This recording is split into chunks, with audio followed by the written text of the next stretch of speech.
Pero bueno, entremos de lleno. Todo esto que hemos visto de los fenómenos de resonancia en el anillo de benceno también tiene que ver con este término, con la aromaticidad. ¿Qué es la aromaticidad? Pues son características especiales que tienen el benceno y sus derivados y otros anillos. Y vamos a ver qué tienen que cumplir. Evidentemente, pues tienen que tener resonancia, ¿sí? Para que una molécula pueda ser aromática, tiene que ser cíclica y tiene que tener nubes electrónicas de electrones pi, o sea, que están en orbitales p, que estén por debajo y por encima del anillo, como lo vimos para el benceno y que está aquí abajo a la derecha. Y tienen que cumplir con la llamada regla de Huckel, que dice, es una expresión matemática muy sencilla que dice que es 4n más 2. ¿Qué es 4n más 2? Pues cuando tenemos una molécula cíclica plana con nubes electrónicas por encima y por debajo del anillo, porque hay movimiento de electrones, porque hay resonancia, y además el número de electrones pi que están involucrados en la deslocalización es igual a 4n más 2, siendo n un número entero. Si cumple con todo esto, esa molécula va a ser aromática. Vamos a ver el caso del benceno. Entonces, ya sabemos que el benceno es plano, es un compuesto cíclico, es plano, tiene electrones pi por encima y por debajo, perdón, tiene electrones pi y tiene nube electrónica por encima y por debajo del anillo. Vamos a ver si cumple la regla de Huckel. ¿Cuántos electrones pi tiene? Pues ya sabemos que tiene un electrón pi por cada orbital p. Hay 6 orbitales p en los 6 carbonos del benceno, por lo tanto hay 6 electrones pi. Entonces la regla de Huckel nos dice que 4n más 2 tiene que ser igual al número de electrones en pi, que son 6. Si despejamos esa ecuación, pues sabemos que n va a ser igual a 1, y 1 es un número entero. Por lo tanto, el benceno cumple la regla de Huckel y es un compuesto aromático.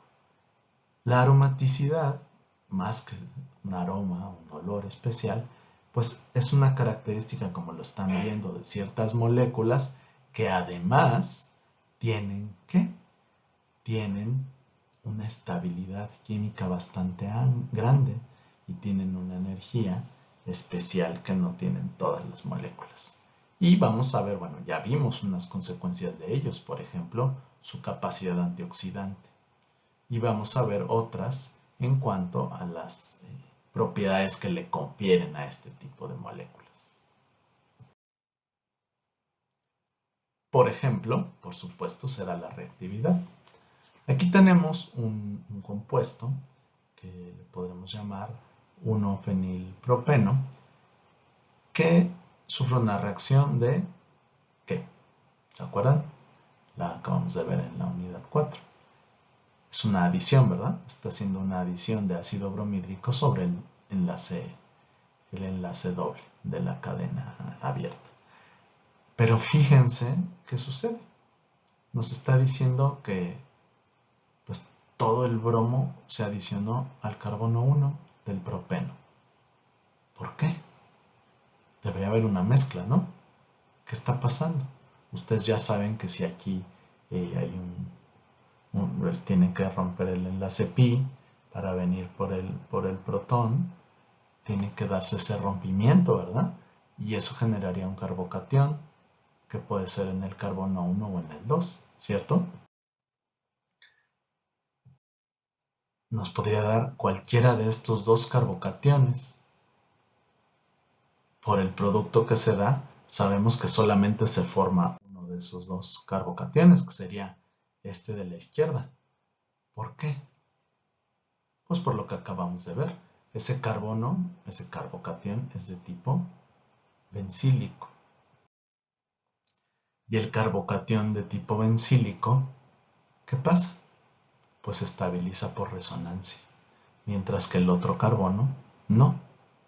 Por lo tanto, energéticamente está favorecido, y ahí que solo se forme el 1-bromo-1-fenil-propano. Abajo les puse otro ejemplo. ¿Qué sucede?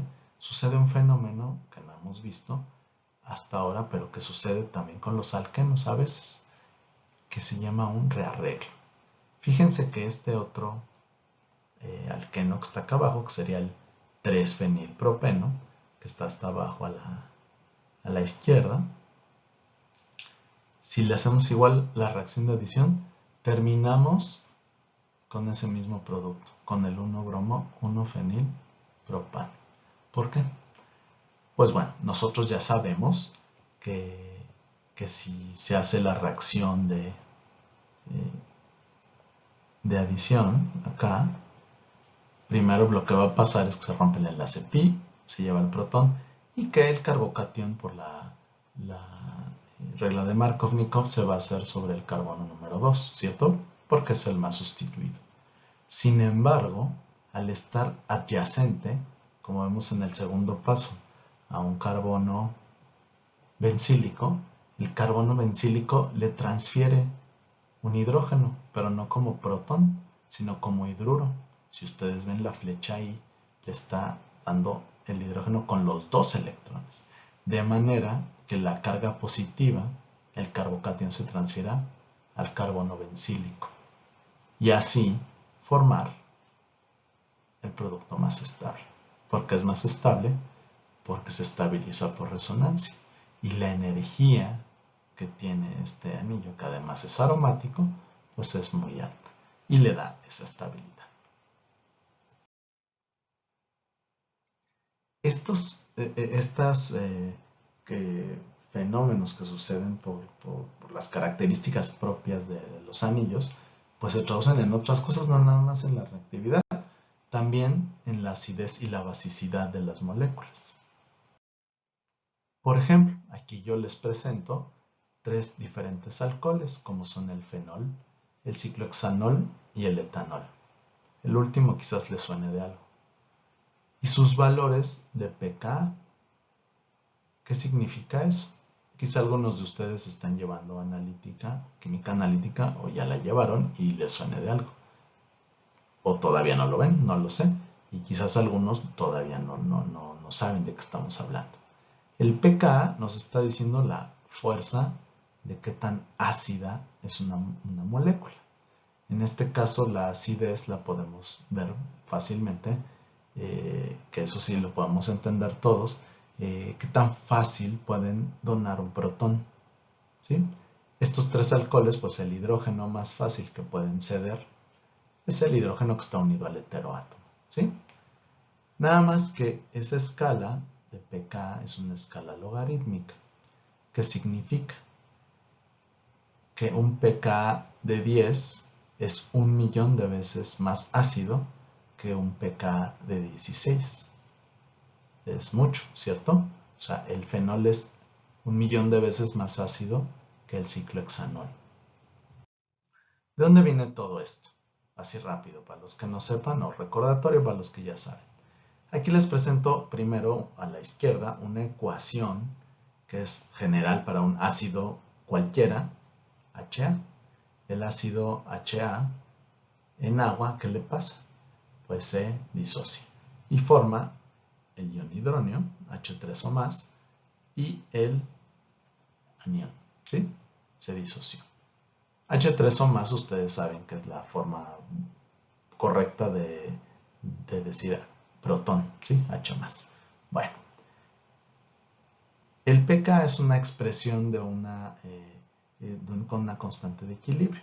Esta reacción que yo les pongo aquí de la disociación del ácido, pues tiene su constante de equilibrio.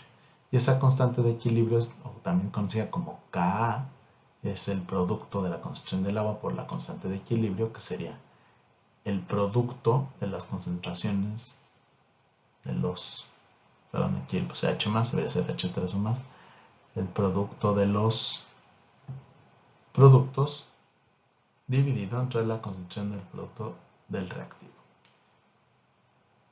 Si ustedes ven esa división, el K que nos dice, el K nos dice que entre más grande sea, más disociado esté, es decir, haya más H más y A menos, es decir, se disoció más. Un Ka alto significa que se disocia mucho, es decir, que es un ácido fuerte. Por su definición hacia el pKa, que el pKa es el menor logaritmo de Ka. Entre más grande sea Ka, más pequeño va a ser el pKa. Entonces un pKa pequeño es un ácido fuerte. Un pKa grande es un ácido muy débil. En este caso, los pKs de estos tres compuestos que yo les presento en realidad son muy altos. No es que sean ácidas estas moléculas. Lo que yo les quiero decir aquí es que vean que, sobre todo si nos fijamos en el fenol y en el ciclohexanol, pues se parecen estructuralmente mucho. Pero fíjense que una es 1.000.000 de veces más ácida que la otra. ¿Debido a qué? A la resonancia y a la aromaticidad.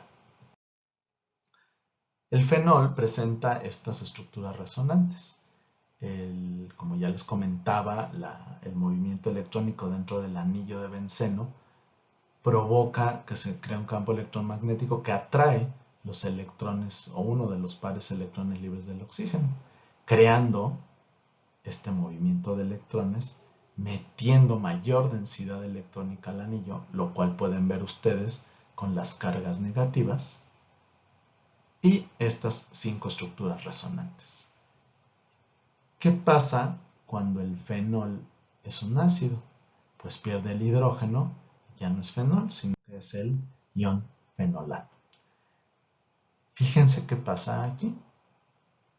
Cuando este fenol, digamos, cedió su protón, ¿no? Su hidrógeno, porque es un ácido, queda el oxígeno con carga negativa. Si lo ven al principio, al primero de las estructuras resonantes del ion fenolato. Esa carga negativa, si pensamos en la definición de ácidos y bases de Lewis, recuerden que las bases son compuestos que ceden pares de electrones, ¿cierto?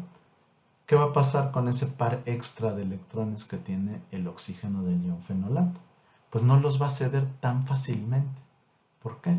Pues porque los mete en resonancia hacia dentro del anillo y ocurre esta deslocalización electrónica a lo largo de los 7 átomos de 6 de carbono y 1 de oxígeno que componen el ion fenolato. De manera que no va a ceder, no va a ser tan fácil que ceda el par de electrones que tiene extra, como no sería el caso del ciclohexanol. ¿Qué pasaría si el ciclohexanol pierde el hidrógeno del oxígeno? ¿Qué puede hacer el oxígeno con ese electrón de más? Pues no puede haber resonancia. Todos los átomos de carbono que hay ahí son sp3. Entonces, la posible carga que hubiera sobre ese oxígeno, ese par electrónico extra, pues tiene que buscar dónde llevarlo, que sería sobre otro átomo de otra molécula. No se podría estabilizar por resonancia. De ahí que su fuerza ácida sea más baja en comparación con la del fenol. En sus clases de analítica van a entender mejor todavía estos conceptos, ya verán. Y de esta manera terminamos la segunda presentación de esta unidad número 5 de aromaticidad. Muchas gracias.